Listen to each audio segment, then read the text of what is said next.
In this video, I'm going to show you how to turn your Hive OS rig into a virtual host while also being able to mine with it and also managing it remotely.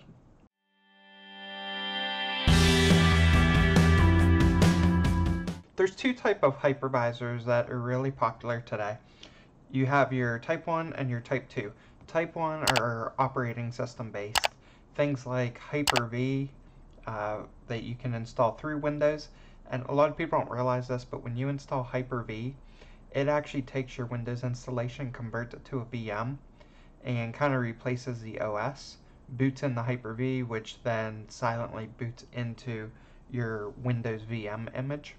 There's also VMware ESXi. There's other apps like Proxmox. It's another distribution that is really popular with the open source community. But there's also type 2, which are kind of application feature rich virtual hosts. And those are items like VMware Fusion, VMware Workstation, and the app that we're actually going to be using today is VirtualBox. So I'm going to show you how to get the latest version of VirtualBox up and running in Hive OS, and we're also going to be using RemoteBox, which is an open source utility that takes advantage of VirtualBox's web service APIs and allows you to manage it remotely from any type of Linux or Windows machine. Full disclaimer, I'll be doing this on Windows. In order to make that work, we will have to be running WSL, and you can use either Debian or Ubuntu. I'll be walking through that in this video as well. Just keep in mind the RemoteBox app isn't a native Windows app, so you will have to run it utilizing WSL. The first thing we're going to do is we're going to start with our Hive OS configuration. So I already have a rig that I did a Hive replace on, renamed it to VM host, and we're going to be using this. And this specific server has 48 threads. It's a 24 core, 48 thread, dual E5 2697 V2s, and we have 82 gigs of RAM in this server. So what we're going to do is we're going to go ahead and remote into it with PuTTY, and we're just going to plug in our IP address.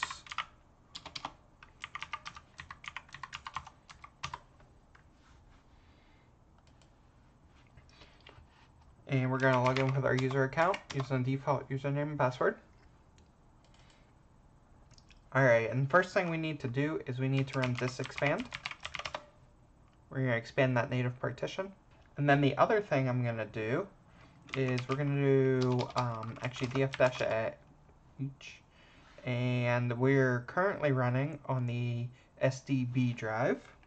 So we're going to do an fdisk-l. And what we have here is I've got two SSDs in the system.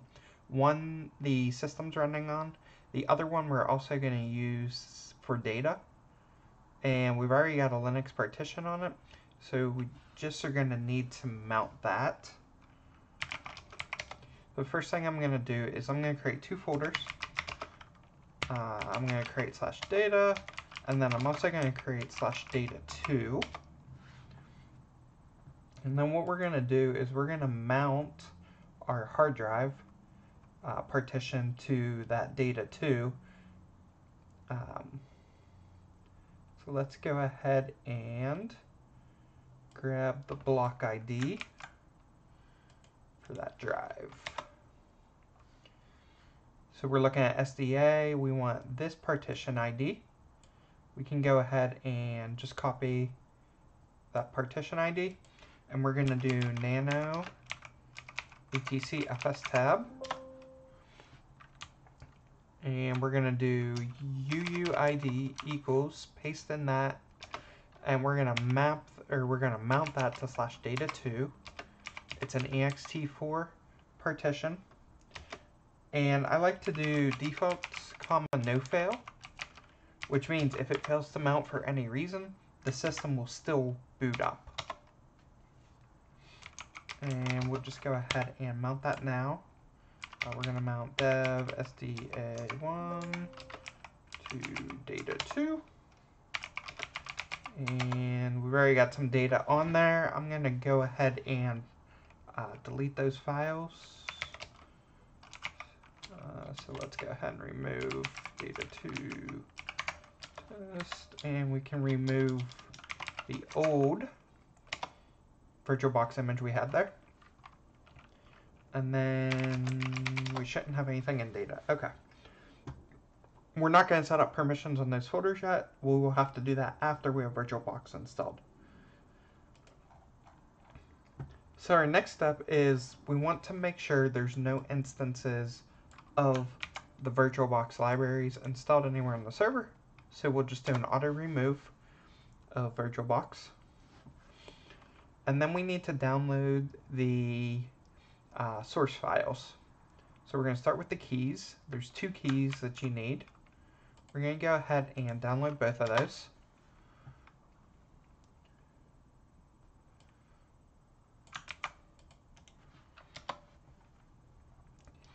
And then we're going to install those into our trusted GPG store.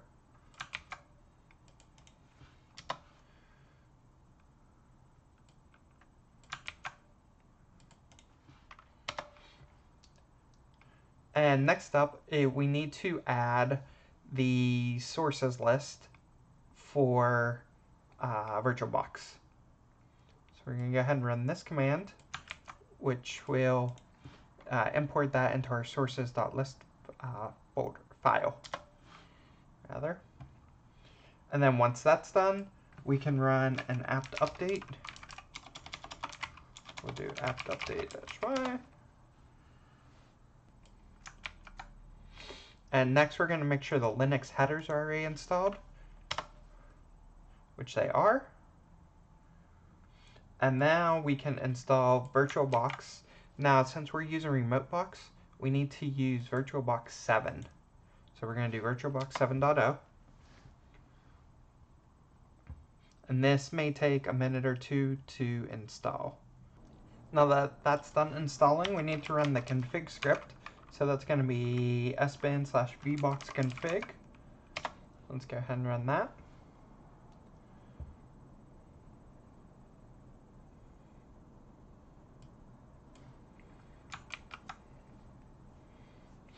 And then the next thing we want to do is we want to add the default user account to the VBox users group that got created when we installed VirtualBox.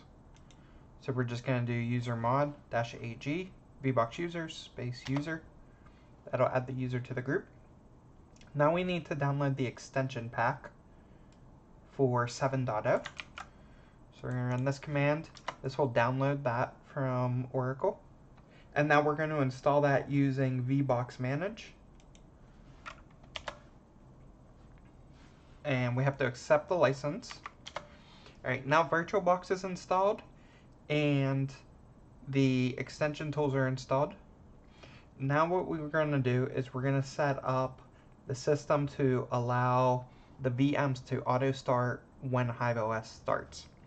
So this will allow you to reboot the OS. When it comes back up, it can auto start whatever VMs you want it to auto start. So we're going to start by creating a new file.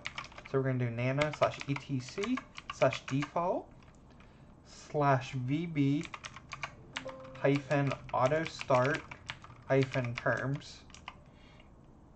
We need to set up the policy that we want it to use. So we're going to default_policy equals allow. Do Control X and Y to save that. And then we need to apply permissions to that file. So we're going to do a chmod 0644 on that file that we just created. Okay. And now we're going to create a auto start folder. We're going to do make directory /p, and we want this to be varlib VirtualBox-autostart. And then once that is created, we want to chmod that to 1777. And now we want to change the owner of that folder to be the user account.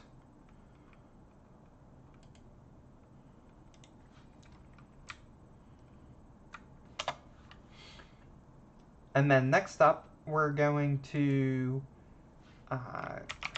see if this file already exists. I think we need to create it. Default VirtualBox, yeah. So we're going to create a new file called, under etc default, called VirtualBox. And there's a few parameters we need to set in here. The first is VBox user, or VBox web underscore user. This is going to be the username that we use to log in. For simplicity purposes, I'm just going to set this to user.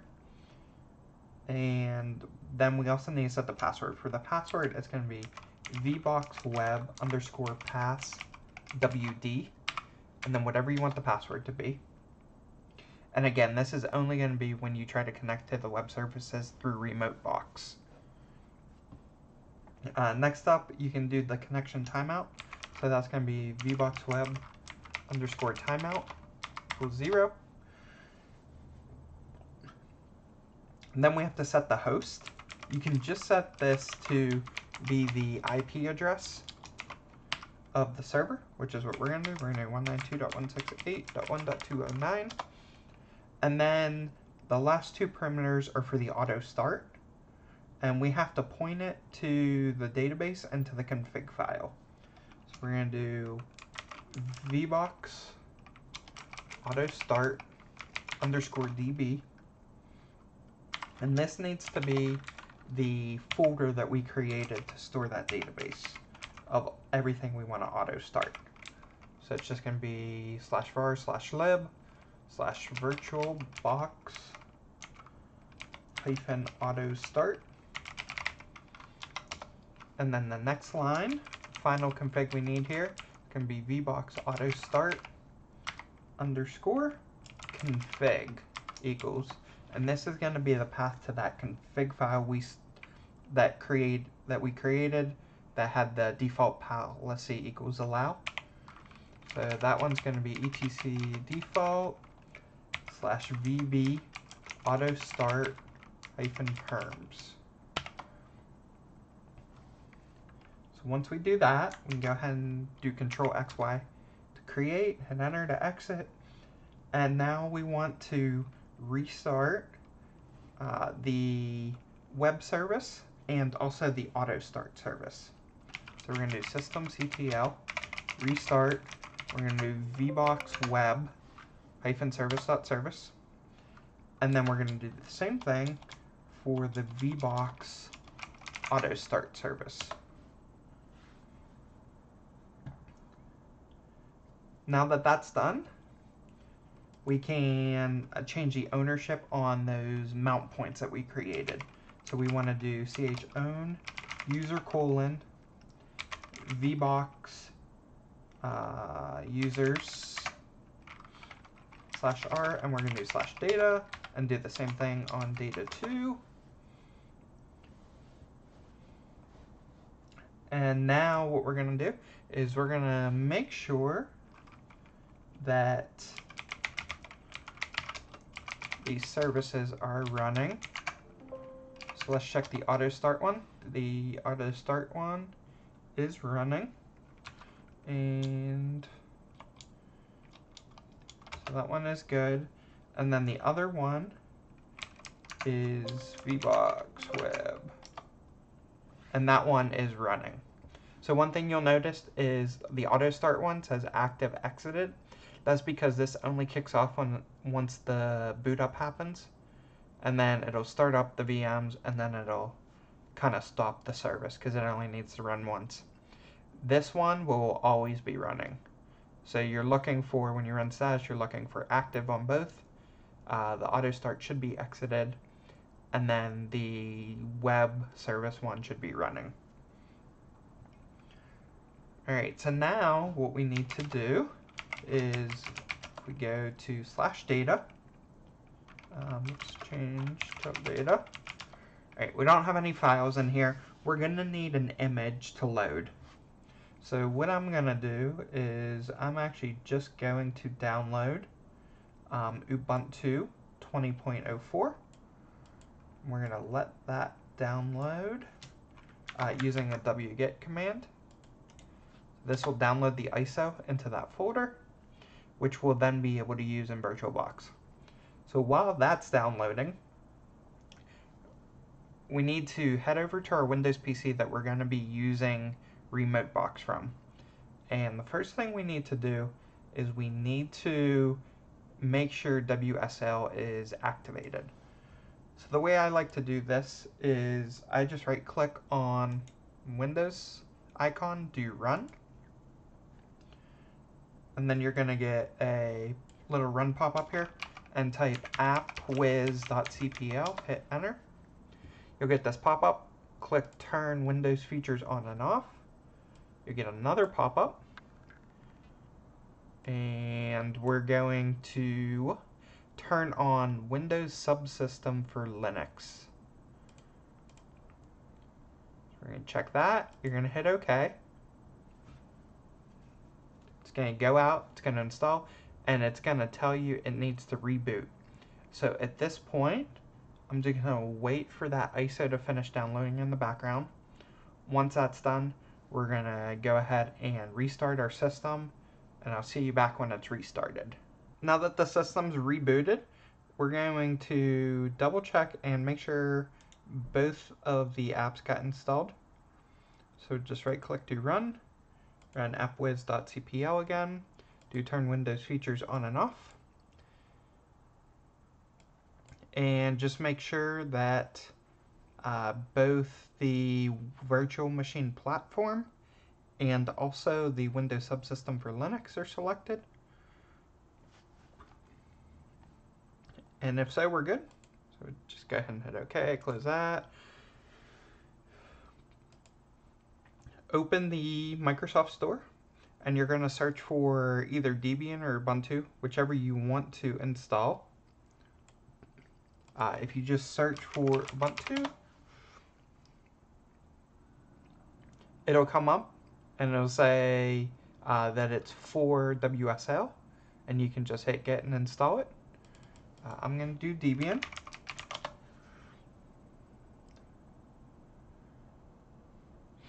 And once it's done, you're just going to hit open.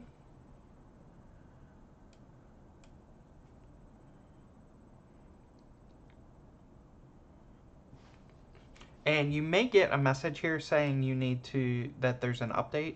If so, just click the link, download the update package, and install it, and then reopen Debian. And then there may be an update for the kernel, depending on how old your Windows installation is. And then you're going to just enter a username and a password that you want to use for this Linux distribution. And so I'm just going to keep things simple. I'm just going to do user and one. Alright, and now we are in Debian. And I like to use a tool called MobaXterm. So we're going to download and install that instead of using the default terminal. So we're looking for MobaXterm.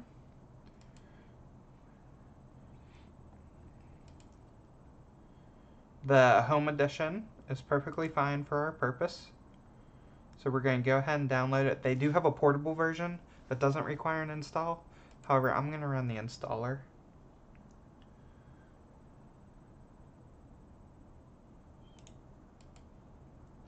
It's a zip file, so we can just right click, do show in folder. Once it's done validating,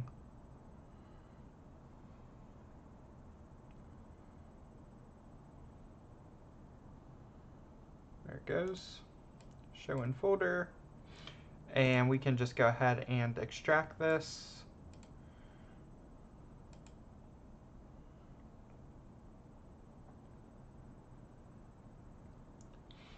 And we're going to run the installer.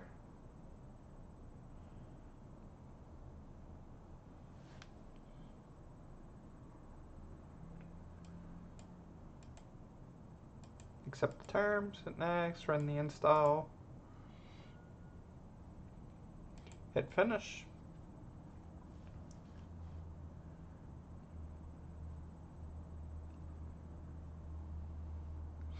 Now we can launch it.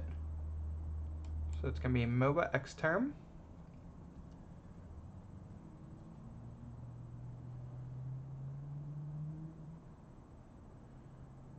And if you get a UAC pop-up, just do allow access.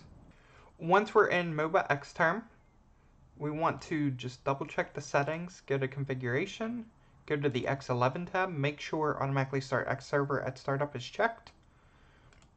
And then you can just double click the WSL Debian.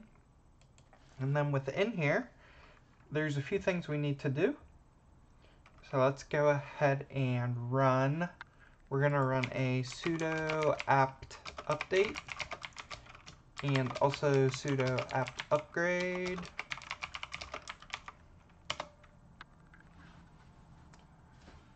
Enter our password. And then there's some dependent packages we need to install. Let's go ahead and run those. They're basically some things around Perl. RemoteBox uses Perl at its core. And then we're also installing the RDP client for X11 and also a VNC viewer. So once those are installed, now we can download the RemoteBox package. So we're just going to do wget, download the tarbz2 file. And then we can do tar-xvjf RemoteBox to extract the contents.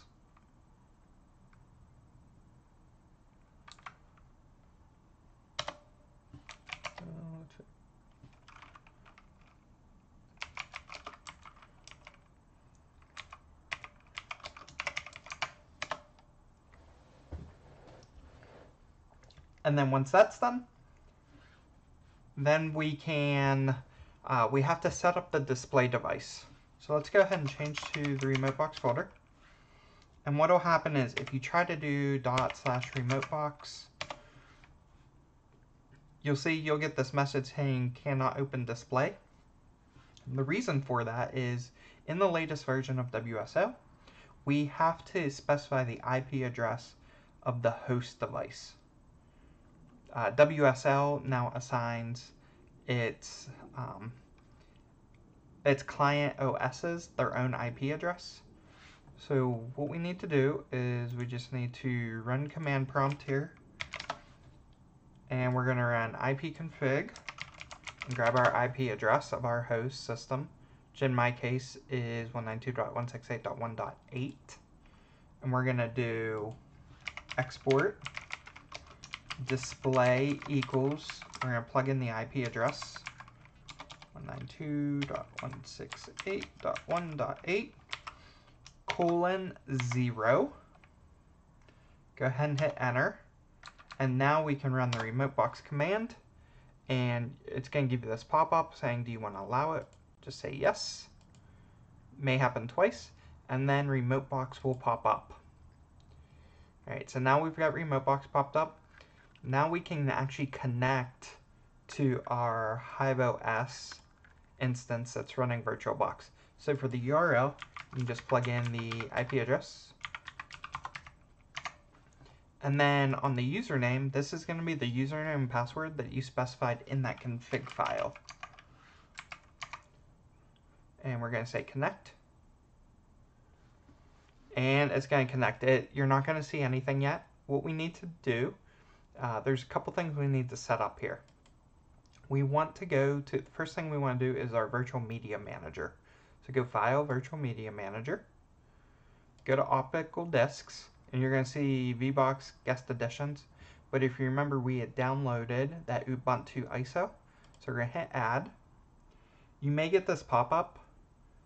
I can't bring it into that frame, but you may get a pop-up that says permission denied or non-existent folder. Just hit OK.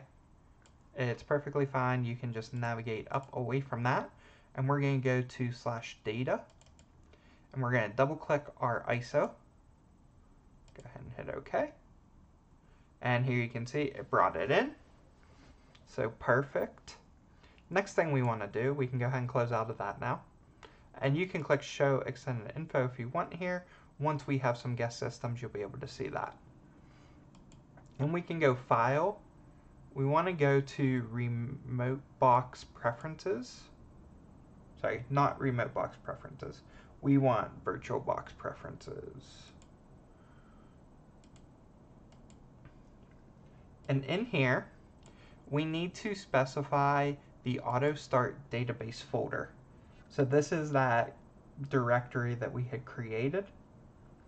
And so we just need to set this, to /var. Let's see. Well, that disappeared on me. /var/lib /VirtualBox -auto start.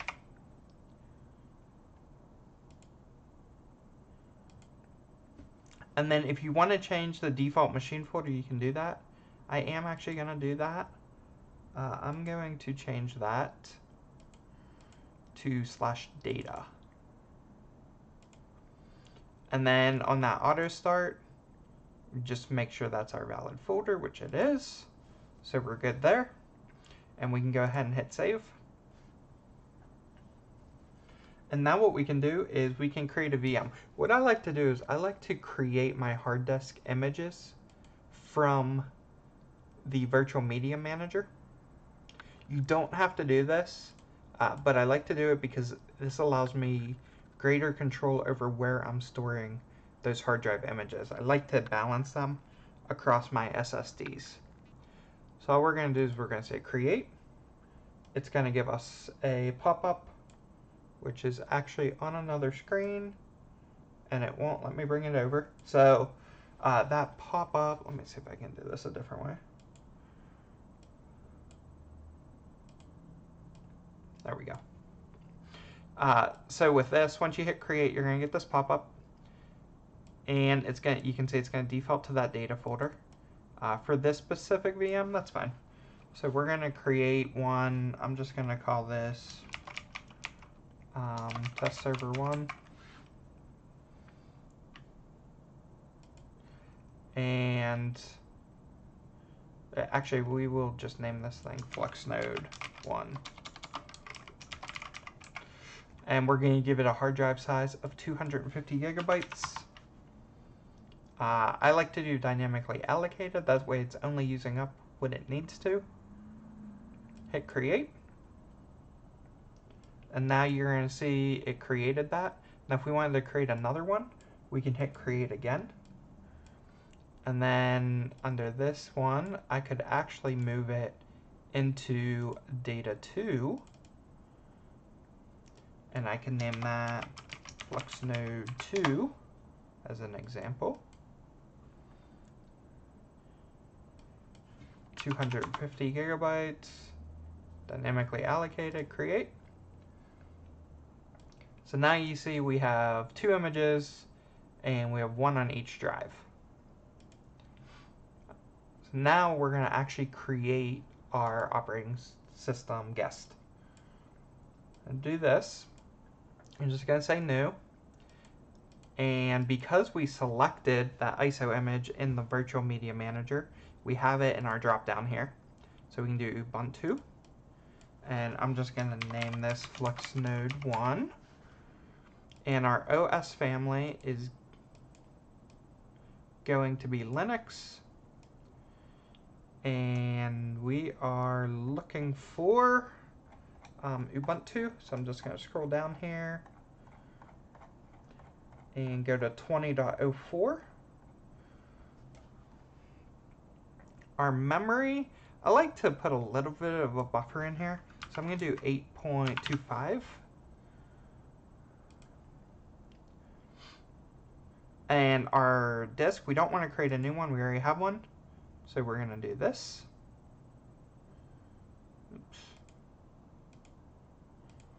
And then we're going to say create. Now it's going to create it. Before we start it, I'm going to go to settings.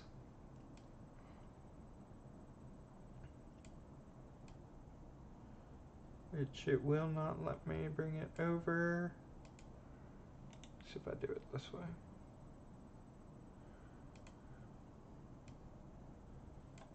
So if I do settings, bring it over that way. And the key thing that we're looking for here is under advanced, there's this auto start on boot. If you want this specific VM to auto start, you'll want to check this. And if you're running flux nodes, or if you're running anything that you kind of want a delay of it booting up, you can set that here in seconds.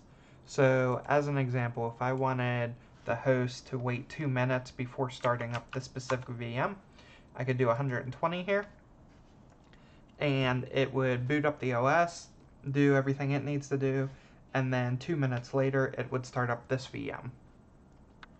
Realistically, what I would do if I was running multiple flux nodes, as an example, I would set 120 on this one and maybe 300 on the next one. I would offset them. That way they're not all benchmarking at the exact same time. Not a necessity if you have sufficient hardware, but if you don't, if you're sharing, let's say you're sharing like a 2 terabyte SSD across all 8 nodes, you don't want them all pegging that SSD at the same exact time.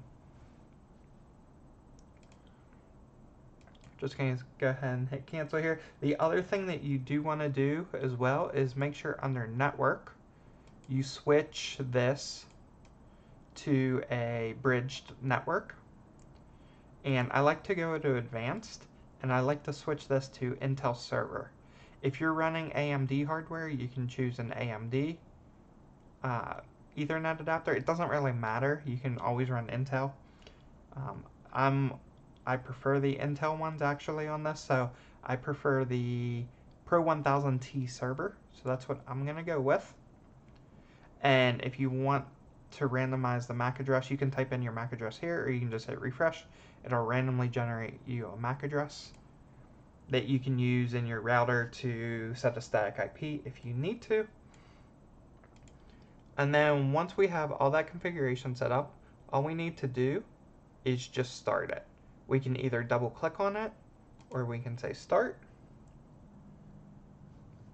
And then it may give you a pop-up like this, asking if you want to allow. We'll just say yes twice. And you're gonna get a pop-up that's gonna be it actually booting up and running the installer. We'll just let this run.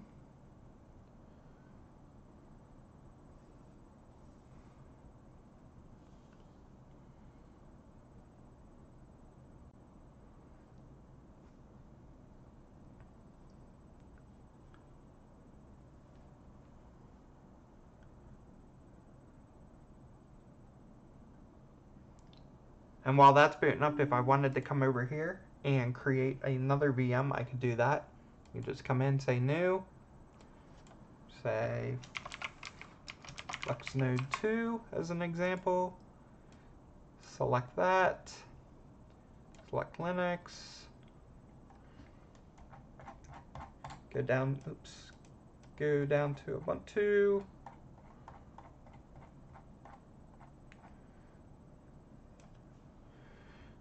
Set this thing to 8.25. And I just realized on the last one, I forgot to set the CPU count. So on this one, we're going to hit create. We're going to pull up the settings. And we're going to go to general. Sorry, we're going to go to system. We're going to go to processor. Make sure you set your processor count here. If you're on Cumulus node, it would be 4 vCPUs. And then we can do the network to bridged.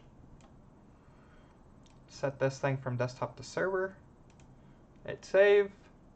And we can also start that one up. And it's going to prompt us to allow it. We're going to go ahead and say yep. And now we've got our first one is up and running here. And our second one is booting up. So while our first one is ready to install, we can go ahead and do that. So we just, real simple, just run through the installer, and here you can see the HTTP grabbed an IP address. And on these, I like to not use LVM on Flux, so that's what I'm going to do on this one. And we're just going to do one partition. Go ahead and hit done. Continue. And then we're going to go ahead and enter our details. So I'm going to do that off screen real quick.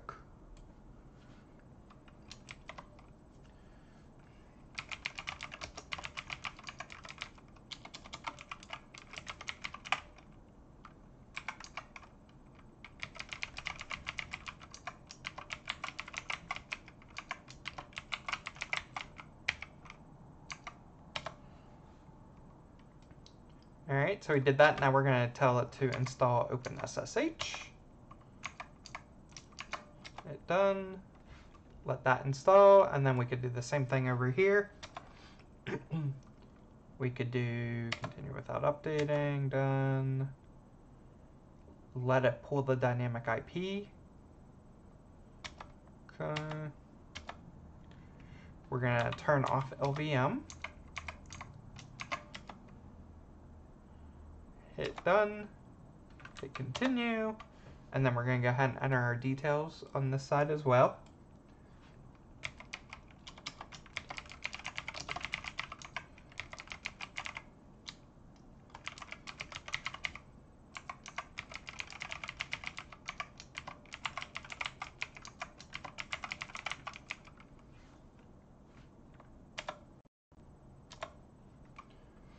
And then install OpenSSH, hit done,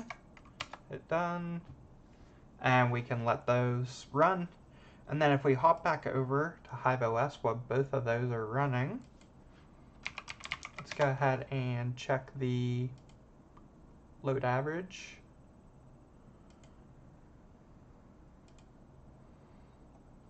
For VM host.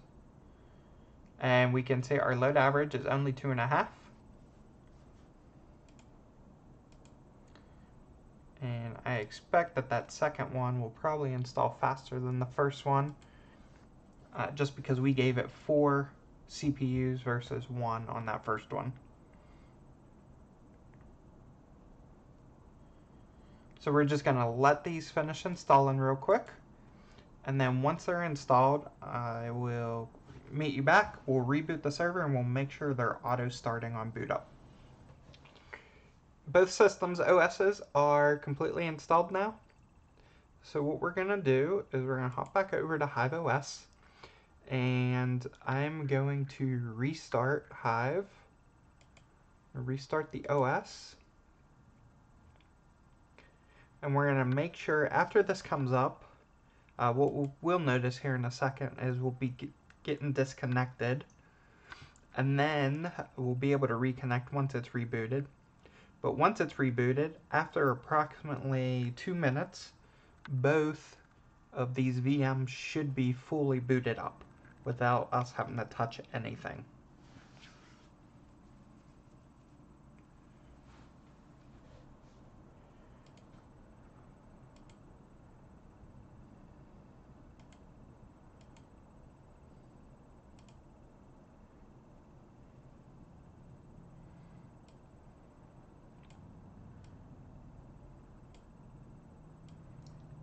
And here you can see the error. You may get this error message. This just means that the connection's been lost. And that's because the system is rebooting. Alright, the system just booted up. And what we're seeing is they're both still powered off.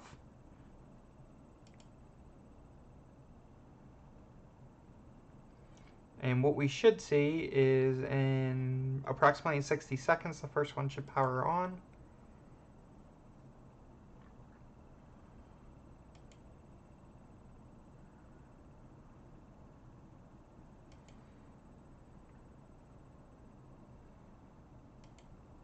And there you can see the first one powered on, second one still off in approximately 60 seconds. That second one should power itself on.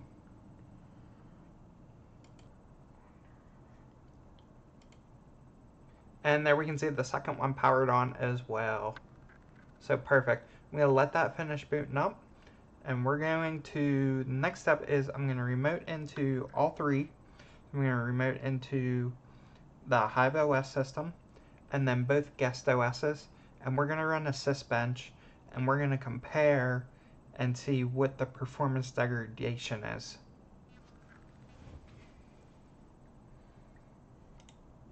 So let's spin up a couple putty sessions here. We're going to start with the host.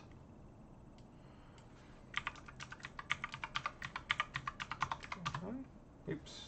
Yeah, that's right. That's our VM host. All right.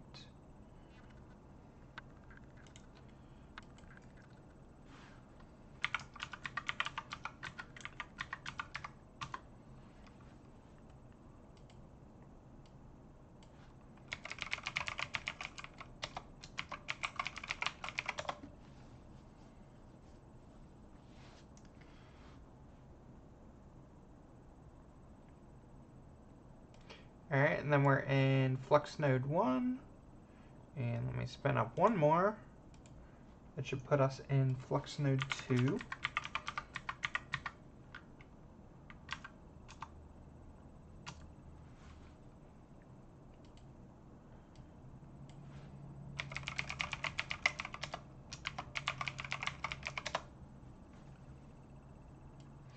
Alright, here we go. So this top one is our host, and we're going to run just the typical sysbench command that we would run to benchmark for Hive OS.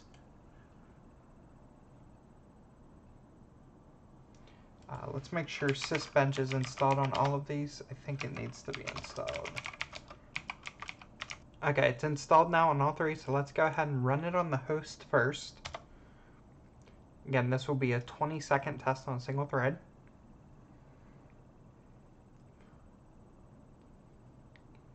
And Cumulus, if that's what you're hoping to run on these, will be a minimum of 60 events per second per thread. So the OS itself, the core OS being Hive, ran it at 73. Let's see what that first VM runs it at. 75. So it's actually slightly higher on the VM, which is interesting. Let's run it on the second VM. And on that one, it was only 62 events per second, so really close to not meeting that benchmark. Let's go ahead and run that one again. And we got 70, close to 75 that time. So now what we're going to do is I'm going to run on all three at the same time, or approximately the same time, and let's see what those results are. So we got 90, 77, and 78. So there you can see with all three running, and keep in mind this first one, I had spun that one up before I started either of those. So those first couple seconds on this one actually would have ran significantly quicker than when all three ran. But all three look like they're benchmarking pretty good. Just going to run that one more time. See what happens. And then once that's done, our next test is going to be the SSD speed. So we got 78, 77, and 91 again. So pretty consistent here on the speeds. And the big takeaway here is the host itself isn't that much faster than the guest OSs, which is nice to see from a flux node standpoint. However, it is still a little bit quicker, which is great for mining. Meaning you can allocate some threads to guest OSs, but still maintain your peak efficiency on mining with any remaining threads that you're mining. So now let's run we're gonna run a quick hard drive speed test on the host first. And it looks like we got 220 megabits per second. On that one, 640. And that one's using the same drive as the host. This one's using a different drive. Yeah, we're at 652.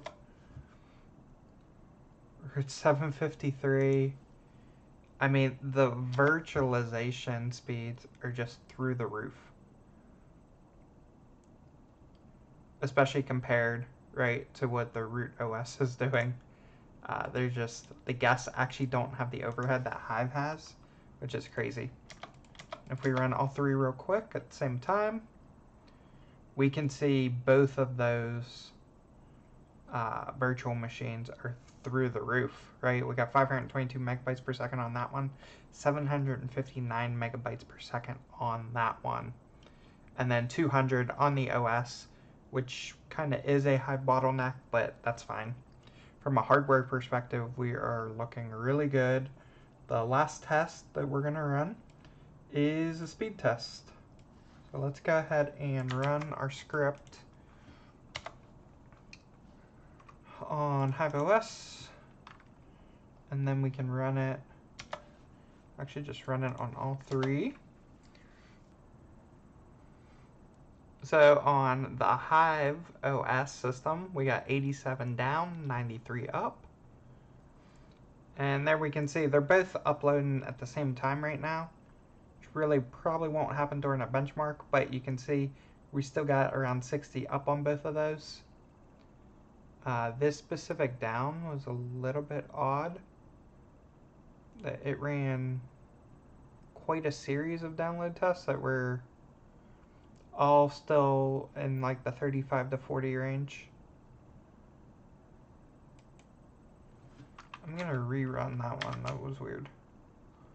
There we go, those look better. So we're getting a consistent 43 down between both of them at the same time. And then on the upload, expect one to start dropping because they're both running at the same time, but we're still getting 40-ish there. And I'm gonna run one more time by itself to compare it to what we were getting at the host. So at the host, whoops, I didn't need to run that whole script. So there you have it. We got pretty much full bandwidth on the VM side versus the host side. Obviously, if we're running a bunch at the same time, it's going to split across those. Now, full disclaimer, I do have 4 NIC cards on the server. However, I only have 1 plugged in right now. So all of this is funneling through the same network connection on the physical box. If we did run into a bottleneck with a performance issue, we could easily just plug in a couple more network cables into those other ports, bridge them to specific ports, and we would be good. We could kind of load balance out the network load. But that's it for this video. Just kind of wanted to show you how to get things up and running with VirtualBox on Hive OS, how to configure the auto start function, and again, the important parts, right, are making sure you set the auto start settings within each VM, but you also have to make sure you set it with those Hive OS config files, which we already did.